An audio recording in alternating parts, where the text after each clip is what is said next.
자, 계속해서 이제 검토 드릴 주제, 투자론 관련한 주제 살펴보도록 하겠습니다. 그래서 투자론 앞쪽에 이제 논의하는 것이 수익률, 그 다음에 이제 위험, 그 다음에 위험의 분산이라고 하는 주제 정도가 되겠고요. 자, 일단은 얘기는 딱딱 떨어지는 주제예요. 먼저 수익률의 계산 방법부터 확인을 해 보겠습니다. 소위 이제 기대 수익률이라고 하는 거, 요건 이제 계산 문제 나오고요. 그 다음에 요구 수익률이라고 하는 것은 문장 형태로 시험 문제 구성이 이루어지게 됩니다. 해서 기대 수익률이라고 하는 거, 각 상황에 따른 예상 수익률에다 각 상황이 발생할 확률을 곱하는 식으로 해서 기대 수익률 구성이 되고요. 30회 때 이런 문제가 하나 구성이 나왔었죠. 그래서 역시 시간의 문제예요. 시간의 문제. 그래서 이 표 모양 자체가 바뀌는 경우들이 존재할 거예요. 그래서 일단은 첫 번째 이슈, 자, 아파트 투자 사업에서 기대 수익률을 구하시오라고 해서 비관적일 때 수익률 4%입니다. 발생 확률은 20%. 그럼 이제 계산할 때 4% 곱하기 0.2라고 하는 거, 요게 하나의 축이 될 테고요. 그 다음에 정상적일 때 수익률 8%, 확률은 60%니까 0.6이 되게 될 테고, 그 다음에 낙관적일 때 수익률 13%, 그 다음에 확률은 20%니까 0.2, 이런 식으로 해서 더하게 되면은 여기서 0.8 나올 테고요. 그 다음에 4.8% 나올 테고, 2.6% 하면 이제 8.2%의 기대 수익률. 계속 공식을 보셔야 돼. 각 상황에 따른 예상 수익률, 그 다음에 발생 확률. 확률이 60%다 그러면 0.6을 곱하고, 확률이 50%다 그러면 0.5를 곱하는 방식으로 계산을 해 간다. 이게 이제 기대 수익률을 계산하는 문제에서 이런 문제 있었고요. 그 다음에 이제 같이 비교해서 봐야 되는 게 분산 투자와 관련해서 포트폴리오의 기대 수익률이라고 하는 거. 일단은 이게 이제 지금 주기상은 얘가 더 유력한 시기가 되게 되는데, 자, 역시 포트폴리오 기대 수익률을 계산하려면 먼저 각 개별 자산의 기대 수익률을 먼저 계산을 해야 된다라고 하는 게 좀 시간이 많이 걸려요. 그래서 A 부동산의 기대 수익률이라고 하는 거 이렇게 갑니다. 자, 먼저 수익률이 6%, 자, 호황일 확률 0.5, 불황일 확률 0.4. 그래서 6% 곱하기 0.5, 그 다음에 4% 곱하기 0.5 하는 거, 이게 A 부동산의 기대 수익률이라는 개념이 되게 된다. 그래서 요거 이제 계산하면 5%가 나오나요? 어렵지 않은 계산 문제가 될 테고, B 부동산의 기대 수익률이라고 하는 거 8%에 4% 계산하면 이제 바로 6%가 나오게 되겠죠. 그 다음에 10%에 2%, 그러면 6%의 기대 수익률이 나오게 된다. 근데 실제 이제 계산해 갈 때는 이거 다 쓰고 뭐 하고 이렇게 갈 게 아니라, 자, 5% 곱하기 비중 얼마? 0.2 바로 해줘야 되고요. 5% 곱하기 0.2를 해주게 되면은 이게 얼마가 되는 거야? 자, 5% 곱하기 0.2 하게 되면은 자, 1%가 나오나요? 1%가 나오게 될 테고, 그 다음에 6% 곱하기 0.3 해주게 되면은 1.8%가 나올 테고, 그 다음에 6% 곱하기 0.5를 하면 3%가 나오게 된다. 그래서 이게 이제 토탈, 자, 포트폴리오 기대 수익률은 5.8% 이렇게 계산을 하게 됩니다. 하여튼 이런 문제들이 핵심은 그거예요. 1분 안에 풀 수 있느냐 없느냐, 이게 포인트야. 1분 안에 풀 수가 없으면 이게 말짱 꽝이 돼버리거든요. 그래서 이 중개사 시험 지금 지난주 토요일 날 우리 모의고사 보신 분들 아시겠지만은 전쟁입니다. 전쟁. 전쟁이라는 게 뭐냐면은 시간 싸움. 알고 모르고는 그 다음 문제고, 일단 시간 안에 얼마나 세이브를 할 수가 있는가, 이게 논의의 포인트가 될 테고, 결국 이제 문제를 풀어가는 방식들은 그 뭐냐면은, 자, 만약 1차 시험을 뭐 원래는 이제 80문제 80분에다 20분 더해서 100분을 주는 걸로 되어 있는데, 모의고사 연습하실 때 무조건 70분 정도, 80분 안에 끊어서 빨리 찍어가는 이 훈련들 하셔야 돼. 그래서 실제 문제를 풀어가려면 이런 문제들은 거의 구구단처럼 막 빨리빨리 해결할 수 있어야 돼. 그렇게 하려면 다시 기본 가는 거야. 기대 수익률을 계산하는 방식, 각각의 상황에 따른 예상 수익률 곱하기 발생 확률이라고 하는 거, 이게 기본 세팅이 돼야 되고, 그리고 나서 추가적으로 포트폴리오 기대 수익률 하게 되면 발생, 자, 투자 비중까지 같이 고민해서 바로 계산이 돼야지 이게 어느 정도 해결이 됩니다. 그래서 만약에 이런 식의 문제가 포트폴리오 기대 수익률을 구하시오 라고 하게 되면 원래는 이렇게 가는 거야. 6% 곱하기 0.5, 4 플러스, 그럼 이제 사실은 0.5면 간단하지. 3, 2 바로 치고 들어가면 되는 거지. 그래서 결국 5% 곱하기 얼마? 0.2에서 여기서 1이라는 값이 나오게 될 것이고요. 그 다음에 자 4에 2에 하면은 6이 나올 테고 6에 6, 38 하면 1.8%. 그 다음에 10에 2 하면 여기서 당연히 6%가 나올 테고 곱하기 0.5 하면 3%에서 결국 1%, 2.8, 1.8%, 5% 이런 식으로 더하게 되면 이 값이 5.8%가 나온다. 이런 식으로 급하게 서둘러서 가셔야 돼. 그냥 똑같은 문제를 몇 번이고 풀어보셔야 돼. 그래야지 이게 위치들을 막 바꿔놓거든요. 또는 가끔씩 호황일 확률 60%, 불황일 확률 뭐 40% 이렇게 식으로 약간 바꿔치기 해서 숫자를 낼 수도 있어요. 근데 어차피 문제 구성할 때 숫자 떨어지게 만들어 주니까 이렇게 포트폴리오 기대 수익률을 계산해내는 공식 이렇게 설명을 드렸고, 바로 문제 가지고 나왔던 거 가지고 분석을 해볼게요. 자, 24회 때 나왔던 문제가 되겠네요. 그래서 포트폴리오 기대 수익률을 구하시오 라고 이렇게 되어 있습니다. 그러면 이제 자 A 부동산에서 수익률, 예상 수익률을 봐야 돼. 20%, 70%. 그 다음에 지금 보니까 20%의 확률이 얼마? 0.4. 70%의 확률이 얼마? 0.6 이렇게 가는 거죠. 그래서 결과적으로 20% 곱하기 20% 곱하기 이렇게 됐을까요? 20% 곱하기 얼마? 0.4 하면 여기서 8이 나올 테고, 70% 곱하기 0.6 하면 42%. 그래서 결과적으로 A 부동산의 기대 수익률 50%, 비중이 얼마? 50%라고 되어 있어요. 그러면 여기서 곱하기 바로 0.5를 하게 되면 여기서 25가 나올 테고, B 부동산의 자 수익률 10%일 확률 0.4, 그래서 4가 나올 테고요. 그 다음에 30% 수익률이 나오는 경우 확률이 0.6 해서 여기서 36, 18에서 18%, 22%, 0.5 곱하기 하면 얼마? 11 해서 포트폴리오 기대 수익률 얼마?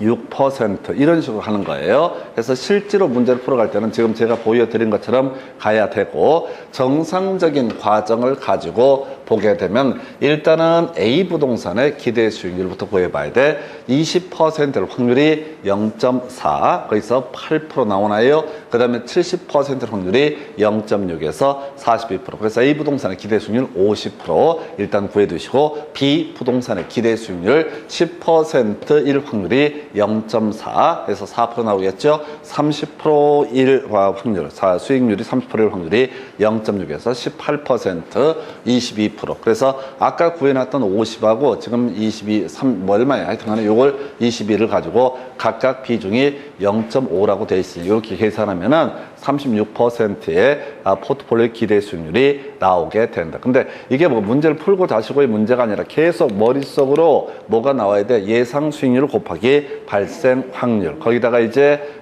포트폴리오 같은 경우는 투자 비중까지 곱해주는 방식으로 접근을 하셔야 돼. 한 번만 더요. 공식 외우셔야 돼. 공식. 자, 먼저 기대 수익률, 각 상황에 따른 예상 수익률 곱하기 발생 확률이라고 하는 각 상황의 발생 확률 이렇게 했었고, 지금 포트폴리오 기대 수익률이라고 하는 개념은 여기다가 가중평균한다고 해서 투자 비중 등을 곱해주는 방식으로 계산을 한다라고 할 거. 요렇게 자 이게 두 가지 유형. 그래서 아까 우리 사이트 나왔던 것이 포트폴리오 기대 수익률 따지는 문제 나왔었고요. 표가 보시다시피 다양하게 이렇게 됐다 저렇게 됐다가 조금씩 바꿔서 구성을 하게 됩니다. 그래서 제일 먼저 뭘 해야 돼? 수익률을 먼저 찾아보셔야 돼. 그리고 그것의 발생 확률을 계산해 보는 방식 이렇게 가시고, 그 다음에 이제 나왔던 문제 중에 하나가 25회 때 나왔던 문제가 이런 문제가 있습니다. 그래서 자 지금 보니까 자 전체 구성 자산의 기대 수익률을 구하시오라고 해서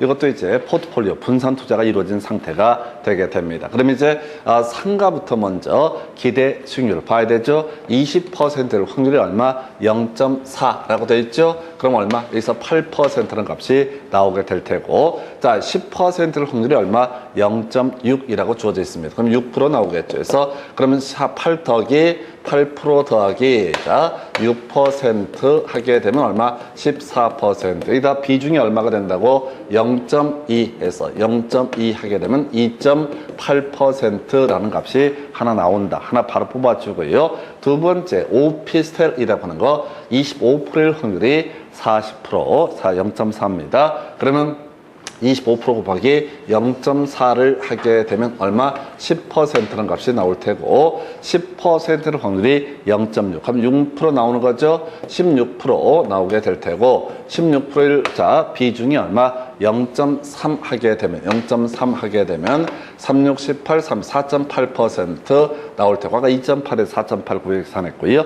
그 다음에 아파트 자 10%일 확률 0.4, 4% 나와야 되죠. 그 다음에 지금 8%일 확률이 86, 48에서 4.8%, 8.8%가 나오게 됩니다. 이것의 비중이 얼마? 50%니까 0.5 곱하면 4.4가 되는 거죠. 그래서 결과적으로 2.8, 4.8, 4.4 이런 식으로 더하게 되면은 8자 9.2에다가 10에 12%인가요? 해서 답은 2번 이렇게 계산을 하게 됩니다. 그래서 이건 뭐 계산기고 뭐고의 문제도 아니고요. 계속 단순하게 가는 작업. 이게 포트폴리오 기대 수익률에서 포트폴리오 기대 수익률을 따졌던 문제가 24회 때, 25회 때 구성이 되는데 물론 이 문제를 풀어가려면 기본 전제가 뭐라고요? 각 개별 자산의 기대 수익률을 구하는 방법, 예상 수익률 곱하기 예상 확률의 문제로 가야 된다. 그래서 자 이렇게 내다가 안 나오다가 지금 30회 때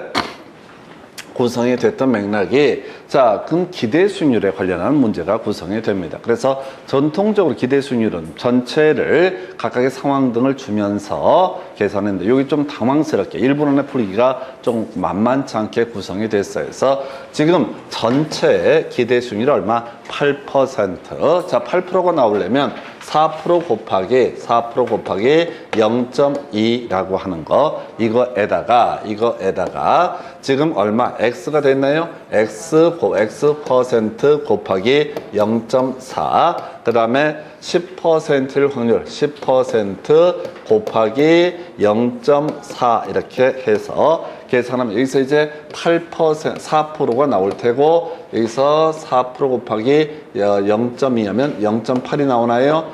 그리고 0.4x 그럼 정리하면 0.4x 플러스 4.8은 얼마? 8이라는 값이 나오게 된다. 그래서 0.4x는 3.2가 나오니까 바로 x는 얼마? 8 이런 4, 8에 32가 돼야지 바로 이 전체 기대 수익률이 4%라는 값에 도달하게 된다. 이런 식이에요. 그래서 지금 4회 25회 때 나왔던 문제가 너무 문제가 쉬워서 자 포트폴리오 기대 수익률을 가지고 구성을 하다가 자 30회 때 조금 쉽게 낸다라는 식으로 구성을 했던 것이 바로 기대 수익률이라고 하는 거. 이런 문제는 절대로 틀리면 안 되는 문제입니다. 조금 유형을 바꾸긴 했지만은 자 무조건 맞춰야 돼요. 그럼 다시 기본 공식을 먼저 떠올리셔야 되죠. 자 기대 수익률이라고 하는 거, 자 각 상황에 따른 예상 수익률에다가 각 상황의 발생 확률 이걸 계속 하는 거야. 지금 이제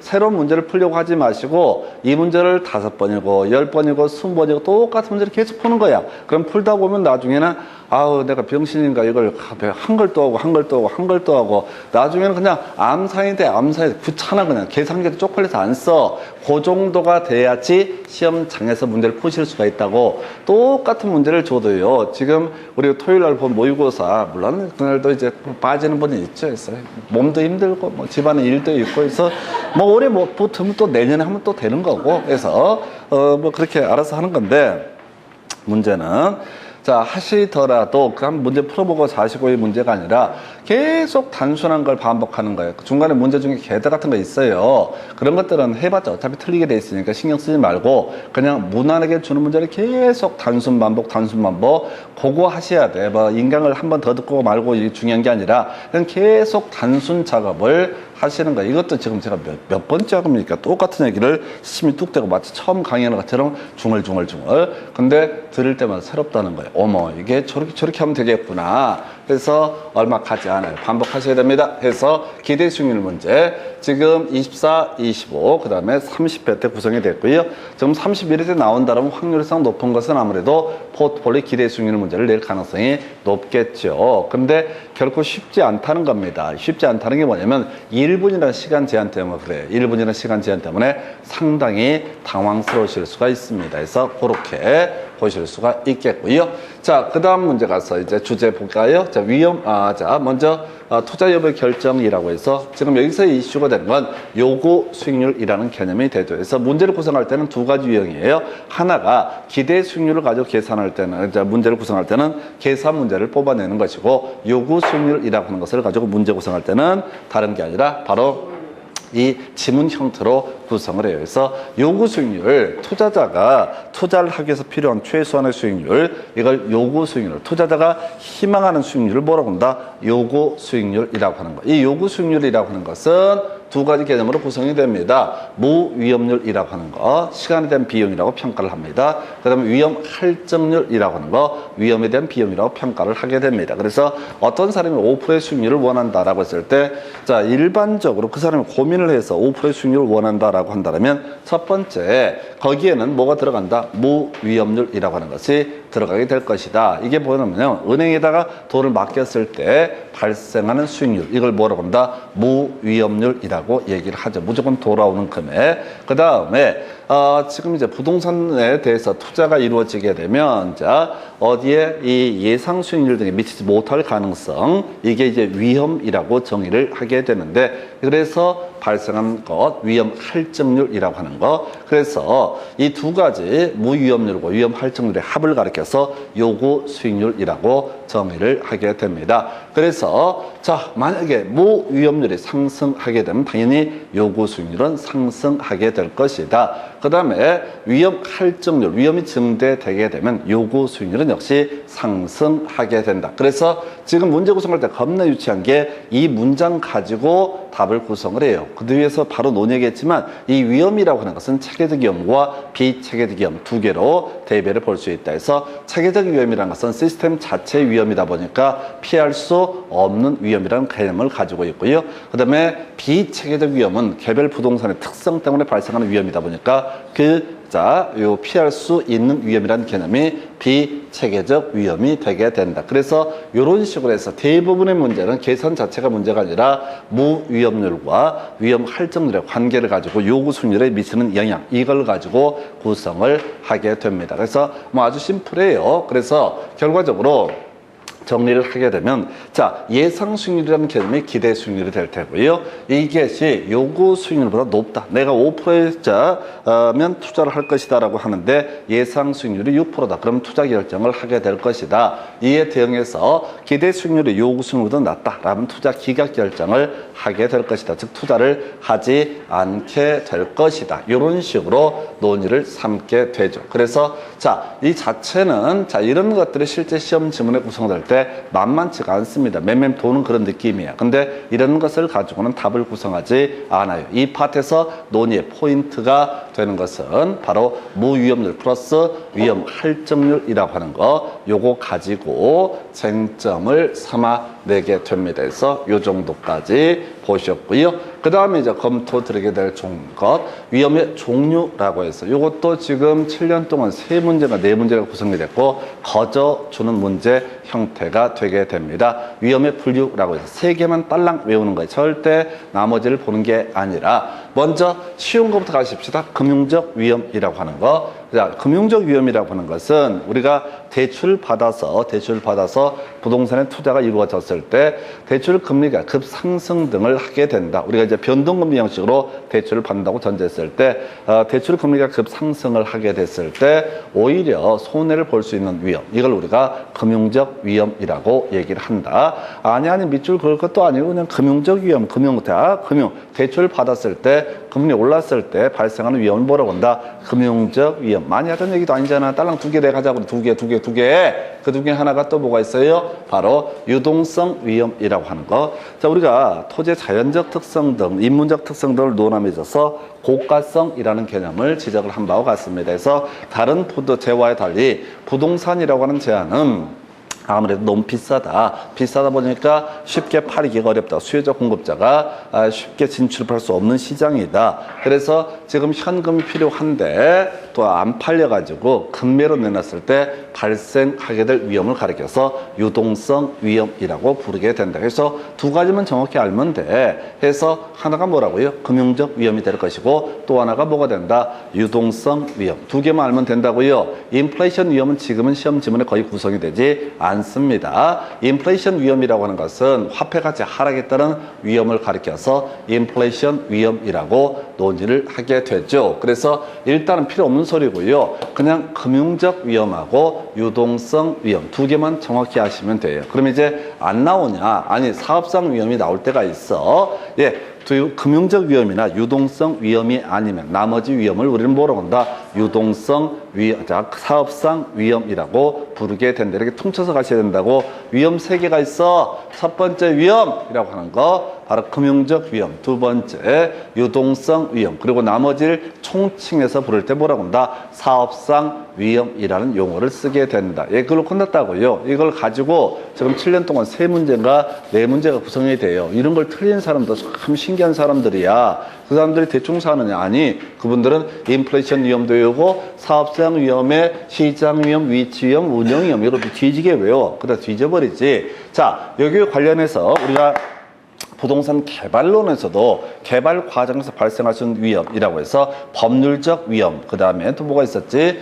그런 게 뭐 나와. 근데 거기서는 법률적 위험 중에서 공법상 위험, 요것만 이슈가 됐고, 거기 이제 뭐 한두 개 나오는데 비슷한 용어들을 막 쓰고 있어요. 해서 쫓아가면 안 되고, 자, 개발론에서는 논의할 것이 공법상 위험, 용도, 지역, 지구가 변경될 위험, 또 군사시설, 보호구역 이런데 묶여버릴 위험, 이런 것들을 가리켜서 공법상 위험이라고 부르게 된다. 해서 다시 자, 금융적 위험과 유동성 위험 두 개만 뼈대 잡고 나머지 모르면 다 뭐가 된다? 사업상 위험. 그러니까 이거 교재를 보는 게 중요한 게 아니라 제목을 통째로 외우셔야 돼. 누구나 다 금융적 위험이 뭔지 알아요. 다 공부 안 해도. 유동성 위험이 누구나 뭔지 안다고. 근데 이게 망할 공부를 하다 보면 시험 지문 자체에 너무 몰입하는 거야. 과몰입하게 되면 상태가 안 좋아져요. 그래서 나머지를 총칭하게 부를 때 뭐라 한다? 사업상 위험. 그래서 굳이 외울 단어가 있으면 사업상 위험, 사업상 위험. 뭐가 아닌 거? 금융 위험이 아니고 유동성 위험이 아닌 것을 뭐라 부른다? 사업상 위험이라고 부르게 된다. 큰 그림 잡는 게 필요해요. 욕심 때문에 이걸 디테일하게 파고 들어가시게 되면 나중에 아사리판이 돼버려. 그래서 요렇게 그냥 요렇게만 내더라도 실제 시험장에서 제가 계속 말씀드리는 게 그거잖아요. 1분 안에 푸는 게 포인트. 1분 안에 이걸 1분 안에 못 푼다고 생각하다 보면 1분 안에 못 풀어. 그래서 여러분들이 시험장에서 중개사 시험에서 제일 포인트는 그냥 스피드 게임이에요. 스피드 게임. 얼마나 이걸 빨리 체크해 나갈 수가 있는가. 중간에 분명히 막히는 지문이 나오거든요. 거기서 1분, 2분 소요할 수밖에 없어요. 그래서 이 문제 던져줄 때는 그냥 얼마나 스피드 퀴즈처럼 뭐 그 연예인들이 나와서 하는 그런 프로그램 보게 되면 뭐 이제 게임 같은 거 할 때 하잖아. 아주 겁나 빠르게 가야 돼. 대충 가서는 안 됩니다. 그래서 자, 깊이 가면 안 돼. 깊이 가면 그 정도까지 보셨고, 그 다음에 이제 위험의 분석이라고 해서 분산, 표준 편차란 말 나와 있는데 의미 없어. 자, 그냥 자, 약속 하나 하십시다. 쫓아가면 안 되고 위험이라고 하는 것을 측정하는 방법 중에 분산, 표준 편차라는 개념이 있다.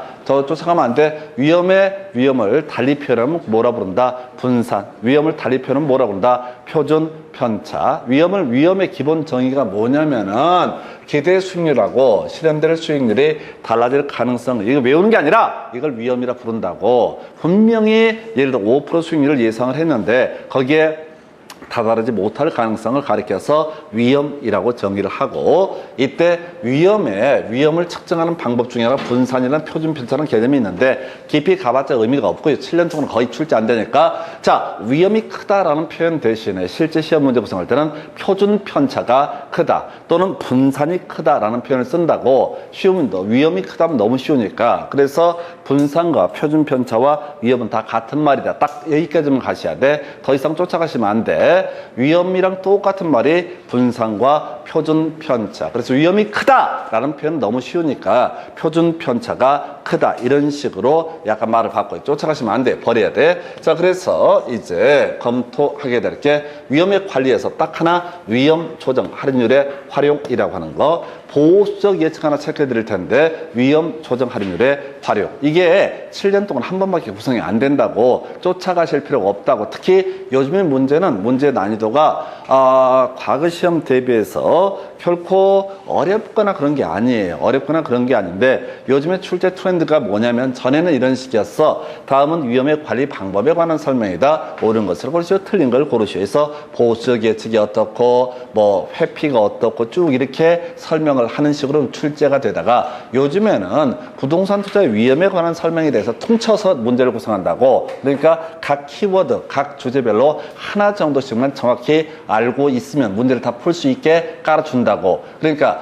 이게 이제 문제 출제 어떤 트렌드 변화인데요. 옛날에는 이런 식이었다고. 위험의 관리 방법에 관한 설명이다. 옳은 건 틀린 건 이렇게 구성하니까 디테일한 내용들을 다 물어보는 방식이었어. 근데 요즘에 7년 뭐 10년 가까운 세월 동안 그렇게 안 낸다고. 다음은 위험의 관리, 위험에 관한 설명이다 라고 해서 금융적 위험 얘기했다가 아까 유동성 위험 이런 얘기하다가 분산 표준 편차 얘기하다가 기대 수익률과 요구 수익률의 관계를 얘기하다가 그 다음에 바로 위험 조정 할인율의 활용이라고 하는 거. 이런 식으로 얘기를 하죠. 이 얘기를 하려면 우리가 중간에 공부했던 몇 가지 개념이 있습니다. 뭐가 하나가 있었냐면 다 기억도 안 나겠지만 시정론 파트에서 정보의 가치라고 하는 것을 구하는 문제가 있었고요. 어떤 부동산 개발이 될 것이다라는 이 정보의 가치가 얼마짜리냐라고 하는 문제를 구성할 때 이렇게 가자고 그랬어. 1 플러스 R의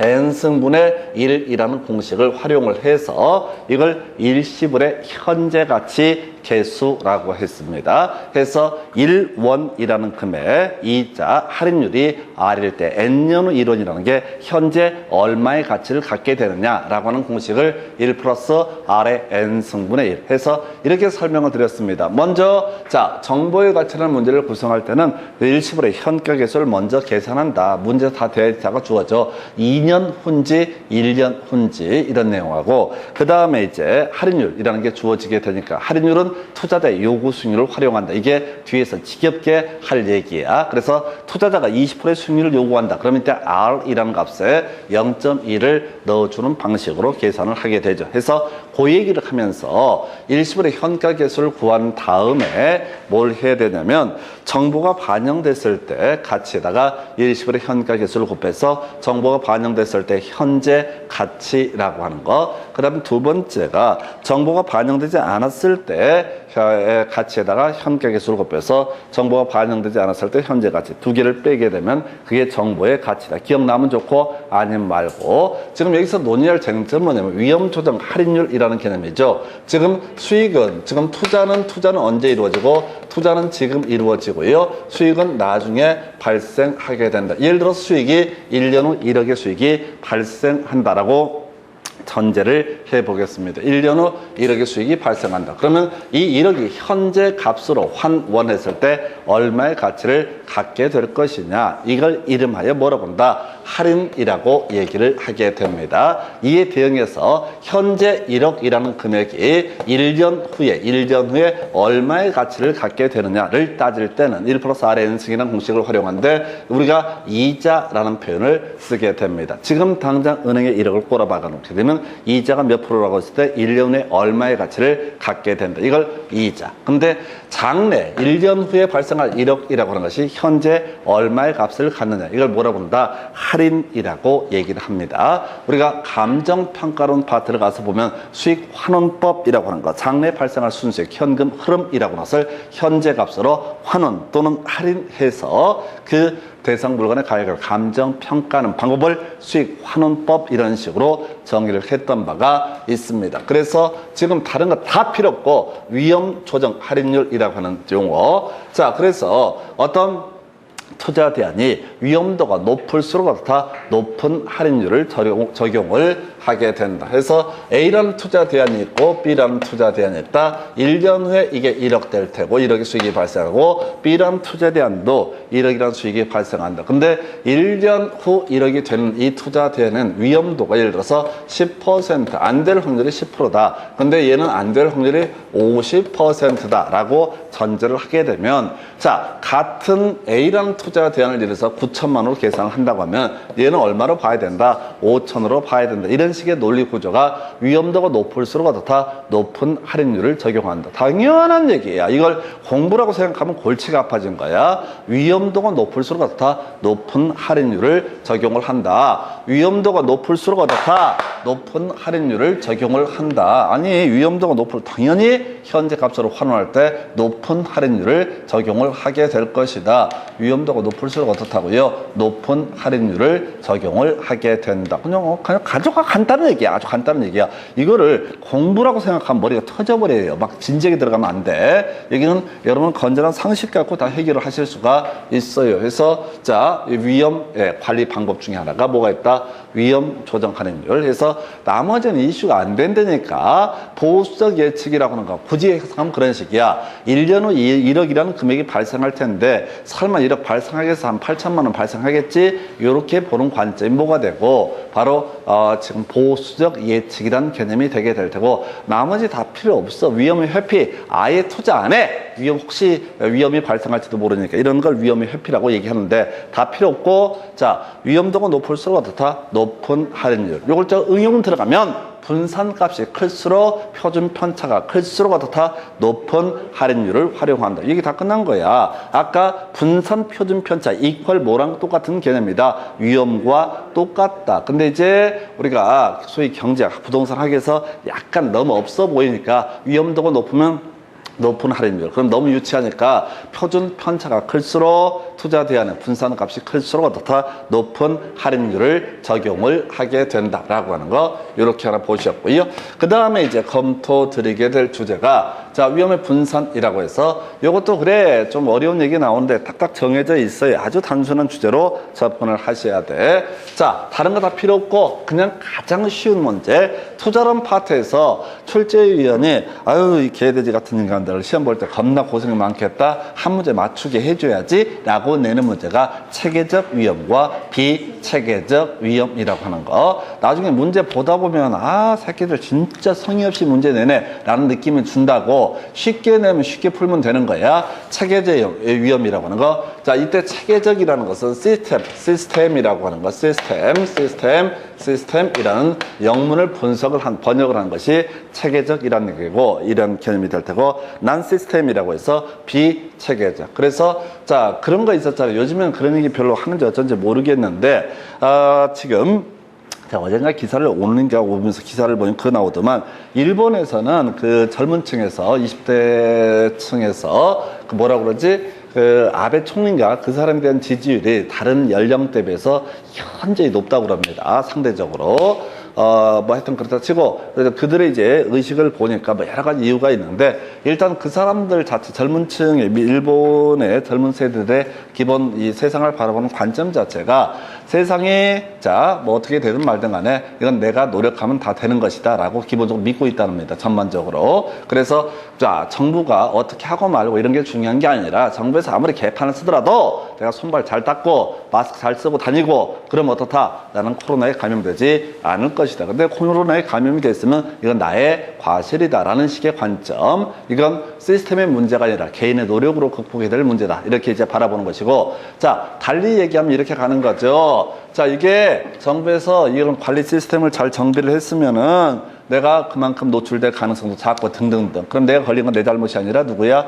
정부의 잘못이다. 라는 식의 관점. 이런 걸 우리가 이게 시스템의 문제로 보느냐, 개인의 문제로 보느냐, 이 싸움이거든요. 그래서 다시 돌아가서 부동산 투자 과정에서 발생한 위험, 피할 수 없는 위험. 예를 들어서 여기 나오는 것이 바로 경기 변동, 이자율 이런 것들. 지금 뭐 사업을 한다고 치고 이런 코로나 이런저런 잡다한 사태가 벌어지게 되면은 이건 인간이 어떻게 해결할 방법이 없다. 아무리 열심히 한다고 되는 문제가 아니다. 전체로 시장 경기 참여자가 다들 집에 짱 박혀있는데 장사가 되겠느냐라고 바라보는 이런 식의 관점을 이런 위험을 가리켜서 체계적 위험. 그래서 체계적 위험은 분산 투자를 한다고 할지라도 다 해결할 수 없다 이렇게 해석합니다. 이에 비해서 비체계적 위험이라고 하는 거, 자 개별 부동산의 특성에 따라서 투자 대안의 특성에 따라서 발생하는 위험을 가리켜서 뭐라고 한다? 비체계적 위험. 예를 들어서 요즘에 상가 얘기, 전에는 이제 우리가 상가에 대한 투자가 지금 어떤지 모르겠는데 상가 투자하는 게 제일 인생의 대박이었어. 그 모든 사람의 꿈이 상가 건물주예요. 상가. 그래서 월세 얼마를 받으면서 등등등. 근데 하여튼 정확한 제가 데이터는 찾아보진 않았는데 요즘 많이 이제 경기 침체 등등 때문에 공실도 겁나 많아지고 그래서 상가 수익률이 그렇게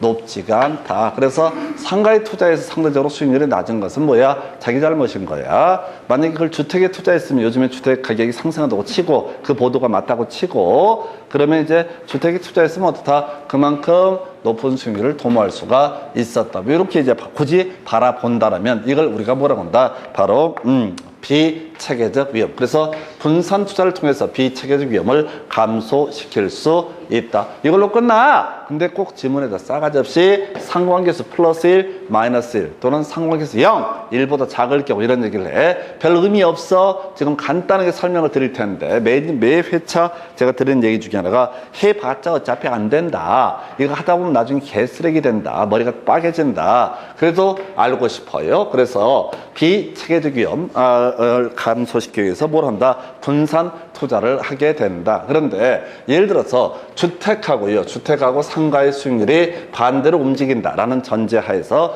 주택의 수익률이 올라갈 때 상가의 수익률이 감소하고 상가의 수익률이 올라갈 때 주택의 수익률이 감소한다고 전제를 했을 때 예를 들어서 주택과 상가에 분산 투자를 하게 되면 어떻다? 그만큼 위험은 어떻다? 감소될 수 있다. 이런 걸 가리켜서 상관계수 마이너스 1이라고 부르게 됩니다. 수익률의 반대 방향으로 움직이는 투자 자산에 대해서 투자를 하는 경우 이걸 우리가 상관계수 마이너스 1. 그런데 분산 투자를 하는데 자 주택에 연립이 있고 아파트가 있다고 전제했을 때 이 사람은 분산 투자를 하긴 하는데 어디 연립과 아파트에 대해서 분산 투자가 이루어진다. 그러면 수익률이 비슷한 방향, 같은 방향으로 움직이게 되는 걸 뭐라고 한다? 상관계수 플러스 1이라고 부르게 된다. 근데 상관계수는 말 대신에 좀 이따 지문 보면 또 이상한 말을 써. 근데 뭐 더 큰 문제는 이걸 몰라도 지금까지 살아가는데 아무 지장이 없었다는 거. 지문 보다가 약간 헷갈릴 수는 있지만 답이랑 아무 관련이 없다는 거. 지금 아까부터 제가 계속 말씀드렸던 게 위험 조정 할인율 하나 가지고 시험 문제 다 구성한다고 그랬어요. 중간에 보수적 예측이니 뭐 투자의 대상의 제외, 회핀 이런 것들 자체가 지문으로 이제 구성이 안 돼. 이것도 마찬가지야. 여기서는 이제 체계적 위험과 비체계적 위험의 개념만 물어보는 거야. 그리고 나서 약간 지문 중에 한두 개쯤 헷갈리게 하려고 뭘 던져준다? 상관계수 플러스 1, 마이너스 1. 제일 개쓰레기 같은 지문이 상관계수가 1보다 작은 경우, 상관계수가 0에 근접하는 경우, 이거 다 이런 거 있을 수가 없어. 수익률이 같은 방향으로 움직이면 그걸 뭐라 부르고? 플러스 1이라고 부르고, 수익률이 반대 방향으로 움직이면 그걸 뭐라고 한다? 마이너스 1이라고 상정을 하는 거야. 근데 이렇게 공부한 수험생들한테 상관계수가 0보다 작을 경우 이렇게 던져놓으면 막 가슴이 저며 내가 진짜 뒤지게 공부하려고 그랬는데 새끼가 하지 말라고 그래갖고 대충 했더만 0보다 작은 경우가 나와. 그럼 0보다 작은 경우는 어떤 경우지? 웃기는 경우가 되겠습니다. 아무 있을 수가 없는 일이라고. 근데 시험 문제를 구성할 때 수험생들한테 겁주려고, 그러니까 공부 좀 덜 어설프게 된 사람들한테 툭 던지는 거야. 그러면 막 가슴이 저며 0.4 상관계수가 0.5인 경우, 와우, 나 이 공부 진짜 열심히 했어야 되는데, 아니 개소리야. 그런 거 있을 수가 없다고. 그래서 플러스 1이거나 마이너스 1이거나. 그래서 수익률이 같은 방향으로 움직이면 바로 분산 투자를 통한 체계적, 비체계적 위험 등의 감소폭은 작아지게 될 것이다. 이런 논리 구조가 되겠습니다. 그래서 그 정도. 그 다음에 이제 단순 암기하실 거 나와야 되죠. 그래서 먼저 평균 분산 지배 원리라고 하는 거. 말은 거창한데 아무것도 아니야. 어떤 투자 대안에 대해서 수익률이 똑같다. 그러면 당연히 어떻다? 위험이 낮은 쪽에 대해서 어떻다? 투자를 하게 될 것이다. 다시 가보자고요. 분산 투자를 한다라고 했을 때, 자, 여러 개 분산 투자를 한다라고 했을 때 수익률이 똑같다. 그러면 결국은 어떻다? 위험이 낮은 쪽에 대해서 어떻다? 투자가 이루어지게 될 것이다. 그럼 거꾸로 위험이 똑같다. 그러면 어떻다? 수익률이 높은 쪽에 대해서 어떻다? 투자를 하게 된다. 이걸 거하게 얘기하면 뭐라 부른다? 바로 평균 분산 지배 원리라는 용어를 쓰게 됩니다. 그러니까 이런 것 좀 말 좀 어렵게 안 했으면 좋겠어. 상식으로 보면 되잖아. 위험이 동일하다. 그럼 수익률이 높은 쪽에 투자를 하게 될 것이다. 두 번째 이슈가 되게 되는 게 수익률이 동일하다. 그러면 어떻다? 위험이 낮은 쪽에 투자를 하게 될 것이다. 그러니까 전에 제가 예를 들었던 게 그런 게 있었잖아. 그러니까 울릉도 앞바다에 러시아에 무슨 화물선을 인양을 하면 금괴가 있어가지고 떼돈을 벌 수가 있다. 수익률이 200%, 300%, 뭐 2000% 이렇게 얘기를 한다고. 그러면 자, 다시 위험도가 5%라고 던져있을 때 당연히 위험이 같다면 어떻다? 수익률이 큰 쪽에 투자를 할 것이다. 근데 위험도가 크면 클수록 어떻다? 수익률도 커지게 되고 수익률이 크면 클수록 어떻다? 위험도 더 커지게 된다라는 식의 지문도 뒤에서 보시게 됩니다. 그래서 평균 분산 지배 원리 아무거 아니고요. 이제 외우기 이렇게 하나, 둘, 세 개 외우고 들어가야 되죠. 그냥 요것도 그래. 원래는 뭐 차트 가지고 뭐 설명하고 저시고 뭐 이렇게 해야 되는데 힘들어. 그냥 답이나 외워요. 해서 자, 효율적 전선이라고 하는 거 효율적 프론티어부터 가겠습니다. 자, 해서 이거 외울 때, 아이고, 지금 몇 번째 무식하게 외웠던 거 진짜 없어 보이게. 뭐가 있었어? 율, 그 다음에 율이라고 하는 거. 율이 있었죠? 해서 효율적 전선이라고 하는 거, 동일한 위험하에서 최고의 수익률을 나타내는 점을 연결한 선을 가리켜서 뭐라고 한다? 효율적 전선, 저도록 효율적 프론티어는 용어를 씁니다. 다시 효율적 전선이라고 하는 거 뭔지 모르겠지만 위험과 수익률을 감안해서 자, 지금 동일한 위험하에서 최고의 수익률을 나타내는 점을 연결한 선. 다시요. 자, 효율적 전선은 뭐라고요? 최고의 수익률. 효율적 전선은 뭐라고요? 최고의 수익률. 이걸 못 배운 사람들은 뭐라고 표시한다? 율률에서 최고의 수익률. 자, 효율적 전선은 뭐가 된다? 최고의 수익률을 나타내는 점을 연결한 선을 가리켜서 효율적 전선이라고 부른다. 다시 효율적 전선은 뭐라고요? 최고의 수익률. 근데 기준점이 있어야 되잖아. 무조건 최고의 수익률. 아무거나 무조건 수익률이 높다는 게 효율적 전선이 아니라 동일한 위험 하에서 최고의 수익률을 나타내는 점을 연결한 선을 뭐라 부른다? 효율적 전선이라고 부르게 된다. 다시 같은 위험하에서 최고의 수익률. 일단 외울 게 뭐라고요? 율률이 해서 자, 최고의 수익률. 이게 바로 뭐가 된다? 효율적 전선이라고 하는 거. 그래서 응용 나왔던 지문이 이게 어려웠었죠. 자, 효율적 전선이라는 전제 하에서 이미 이 사람 뭐예요? 최고의 수익률을 도달할 수 있습니다. 그래서 효율적 프론티어에서 투자자가 지금 이미 최고의 수익률을 도달할 수 있는 범주가 정해져 있는데 이보다 더 높은 수익률을 꿈꾼다라고 하면 전제 요건이 바뀌어야 되죠. 더 많은 위험을 감수해야지 어떻다? 더 높은 수익률을 꿈꿀 수가 있다라고 하는 거. 이게 둘 다 답이 됐어요. 해서 효율적 전선이라고 하는 거. 최고의 수익률을 나타내는 점을 연결한 선을 가리켜서 뭐라고 그런다? 효율적 전선. 논의의 전제는 동일한 위험. 그래서 효율적 전선하에서 더 높은 수익률, 더 많은 수익률을 꿈꾼다라고 한다면 더 많은 위험을 감수해야 된다라고 하는 거야. 이거 두 개 다 답이 됐던 거야. 자, 그래서 다시 중간 과정을 생략하고 효율적 전선이라고 하는 거. 최고의 수익률. 효율적 전선은 뭐라고요? 최고의 수익률. 효율적 전선은 뭐라고요? 최고의 수익률. 율에서 너무 유치하다고 생각할 거야. 그러나 여러분들은 30분 정도 지나게 되면 다시 깔끔하게 또 잊어버리죠. 해서 외우셔야 된다고. 자, 바로 효율적 전선은 뭐라고요? 최고의 수익률. 자, 효율적 전선은 뭐라고요? 최고의 수익률. 누가 물어봐요. 근데 효율적 전선이 뭐냐고? 최고의 수익률. 끝에서 알았어. 동일한 위험하에서 이렇게 동일한 위험하에서 뭐야? 최고의 수익률. 오늘 외우셔야 된다고. 지금 집에 가서 하려고 하지 말고. 근데 지난주에 빠지셨어요? 아팠어요. 그래서 살아있으면 다행이죠. 그래서 뭐 올해 꼭 따야 되려면 내년에도 이게 시험이 있을 텐데. 그래서 이렇게 깐죽거리고 싶어져요. 근데 지난주 좀 안 좋아 보였어요. 계속 하품이 나오는 것은 밤에 딴짓을 해서 그런 거고요. 그래서 요즘 공부 안 하시던데, 인강 안 보시던데 다 체크하고 있어요. 그래서 개뻥치지 말고요. 다시, 자, 효율적 전선은 뭐라고요? 최고의 수익률. 효율적 전선은 뭐라고요?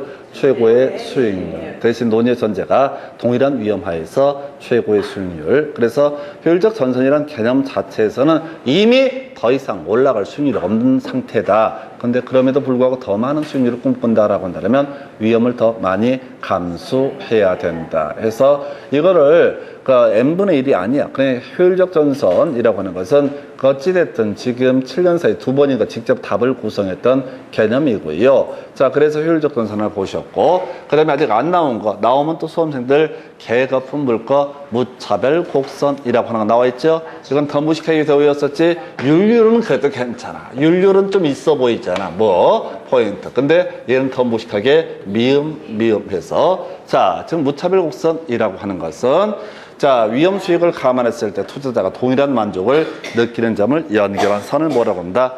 무차별 곡선. 율률, 미음. 아주 단순하게 가셔야 돼. 해서 다시 무차별 곡선이라고 하는 게 뭐라고요?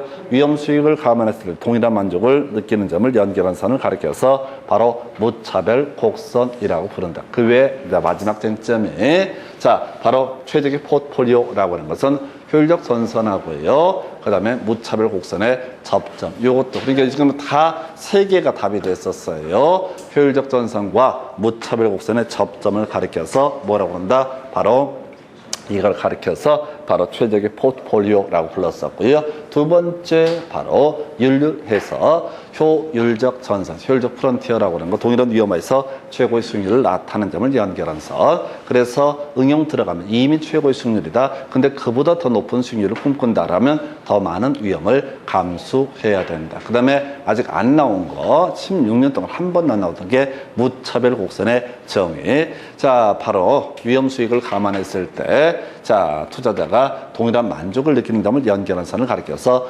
무차별 곡선에서 이렇게 보셨습니다. 여기까지 보셨고, 잠시 끊었다가 문제 가지고 가볼까요? 해서 자, 문제 가지고 설명을 드리도록 하겠습니다. 잠시 끊었다가 하겠습니다.